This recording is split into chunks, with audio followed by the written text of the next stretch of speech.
మ్యాట్రిమోనీలో పరిచయం పెంచుకొని పెళ్లి చేసుకుంటానని నమ్మించి ఓ కేటుగాడు యువతి నుంచి ఏకంగా 35 లక్షలు కాజేసిన ఘటన హైదరాబాద్ నగరంలోని మల్కాజ్గిరి పోలీస్ స్టేషన్ పరిధిలో వెలుగుచూసింది. బాధితురాలి ఫిర్యాదుతో ఘటనపై కేసు నమోదు చేసుకున్న పోలీసులు దర్యాప్తు చేస్తున్నారు.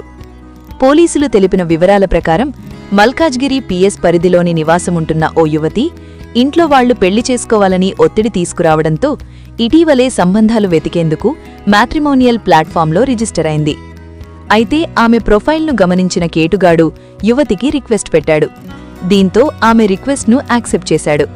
దీంతో ఇద్దరి మధ్య పరిచయం ఏర్పడింది. సదరు వ్యక్తి తనను వ్యాపారవేత్తగా యువతితో పరిచయం పెంచుకున్నాడు.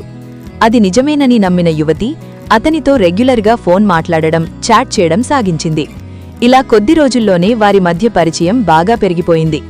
ఈ క్రమంలోనే నిందితుడు ఓ రోజు పెళ్లి ప్రస్తావన తీసుకొచ్చాడు. దీంతో యువతి కూడా పెళ్లికి అంగీకరించి ఈ విషయాన్ని ఆమె కుటుంబ సభ్యుల దృష్టికి తీసుకెళ్లింది. అయితే ఇద్దరి జాతకాలు కలవకపోవడంతో యువతి తల్లిదండ్రులు పెళ్లికి నిరాకరించారు. కాని యువతి మాత్రం అతనితో ఇంకా మాట్లాడుతూనే ఉంది.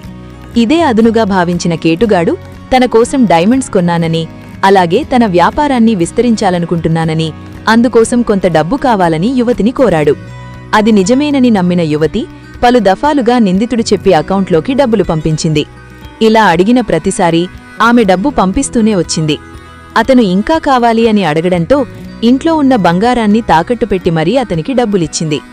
అయితే డబ్బులందిందిన కొన్ని రోజుల తర్వాత నిందితుడు ఆమె మెసేజులు, ఫోన్లకు సమాధానమివ్వడం మానేశాడు. దీంతో తాను మోసపోయానని గ్రహించిన యువతి స్థానిక పోలీస్ స్టేషన్లో ఫిర్యాదు చేసింది. బాధితురాలి ఫిర్యాదు మేరకు ఘటనపై కేసు నమోదు చేసుకున్న పోలీసులు దర్యాప్తు చేస్తున్నారు.